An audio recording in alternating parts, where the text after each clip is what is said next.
Jaime, en momentos en que se sostiene Jesús Murillo Caram en la audiencia ante el juez de que no le han podido tumbar su verdad histórica, según él, mientras se encuentra tras las rejas, bueno, pues tenemos estas declaraciones de Alejandro Encinas en Palacio Nacional en la mañanera. ¿Cómo viste la presentación de Encinas y con qué cierras, maestro? Pues yo la encontré muy oportuna,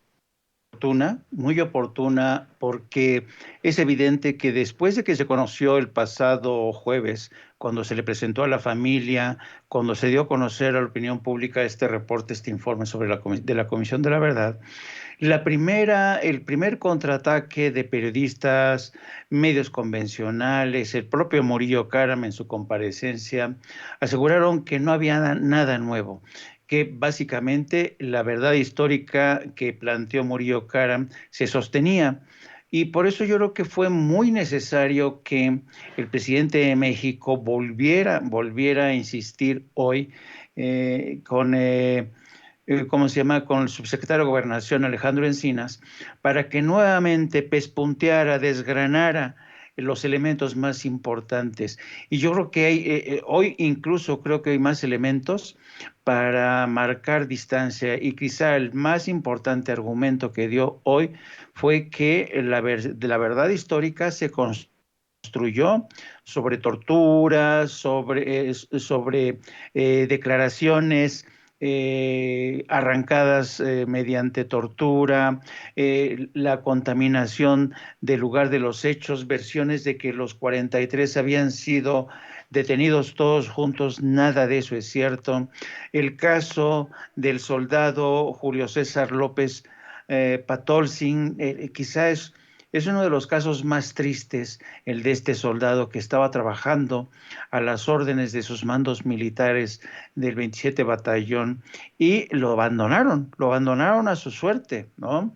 Eso te habla un poco de la calidad moral del ejército, que además nos vamos enterando apenas hoy de este muchacho que cumplió con el deber que se le ordenaba. Pero nos encontramos también con un elemento muy perturbador y que no había sido mencionado, y es el caso de los famosos 6 estudiantes que habían sido mantenidos presos en una bodega, un grupo de 6, y quien decidió su destino final fue el coronel José Rodríguez Pérez, quien decidió ultimarlos y desaparecerlos. Entonces, son elementos que por primera vez te dan una trama de un crimen de Estado con nombre propio. José Luis Abarca, que se encuentra entre quienes participaron, el grupo, los comandos de Guerreros Unidos, policías municipales, elementos del ejército mexicano, un alto mando militar, este coronel José Rodríguez Pérez, Julio César López Patolcin, el gran olvidado, y por supuesto los muchachos que no se sabe dónde están todavía. En su informe, Encinas concluye que hay que seguir buscando, pero esto sabes, es porque yo escuchaba a gente como Ciro Gómez Leiva en este intercambio áspero con Pigmenio Barra, diciendo que no había gran diferencia entre el informe presentado por Murillo Karam de la verdad histórica. Y pues claro que hay una enorme diferencia, una diferencia abismal. Aquí se reconoce que altos mandos del ejército, se reconoce que hubo conciliábulos en Los Pinos para decidir la suerte. Se actúa al más alto nivel del Estado.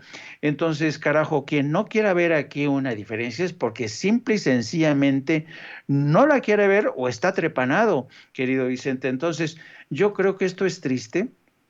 Este día realmente es triste para México, y al mismo tiempo te deja este sabor agridulce, ¿no? De que por un lado te dan ya nombres propios, fechas, indicios, te definen la estrategia, y no es un reporte cualquiera, ¿no? Es muy acucioso, muy meticuloso, y va a ser muy difícil que la defensa del exfiscal, el exprocurador Murillo Karam pueda realmente desmantelar todas estas evidencias, que no narrativa, no narrativa, la narrativa viene después de las evidencias presentadas, construidas con mucho trabajo, con informes, con ciencia, con tecnología, con la participación. Ahora sí, al ejército no le quedó más remedio.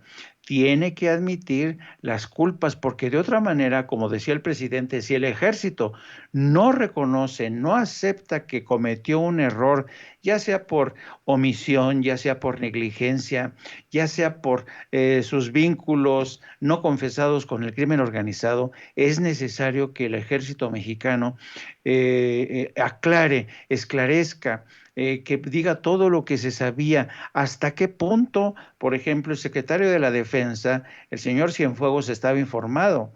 Yo tampoco puedo creerme en este contexto, si se decidieron los pinos, no me puedo creer que el presidente Enrique Peña Nieto no estuviera informado.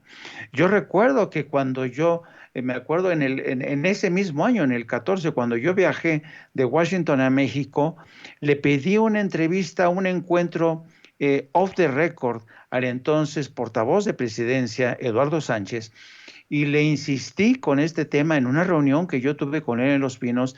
Digo, ¿de dónde sale esto? ¿Qué está pasando en Guerrero? Pues Eduardo me lanzó una serie de teorías que evidentemente falsas por todos los lados, ¿no? Y te das cuenta de cómo el Estado mexicano les mintió a todos.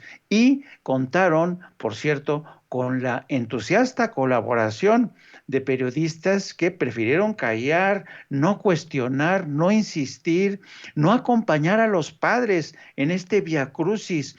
Y a los padres se les tildó de locos, revoltosos, comunistas, integristas, que no controlaban a sus hijos. Es realmente hoy un día muy triste porque a las víctimas se les maltrató durante todo este tiempo y ha tenido que ser Andrés Manuel López Obrador, el hombre que prometió en campaña que iba a esclarecer todo, quien llegara y cumpliera con su palabra, asegurando que por dura que sea la realidad, por dura que sea la verdad, no podemos, si aspiramos a ser una democracia, quedarnos con esto. No puede ser, mientras no se aclare una tragedia que cruzó fronteras. El caso Ayotzinapa estigmatizó a México, puso al Estado mexicano bajo sospecha. Entonces, yo creo que es un gran avance, duro, doloroso, pero es necesario, querido Vicente. Así es.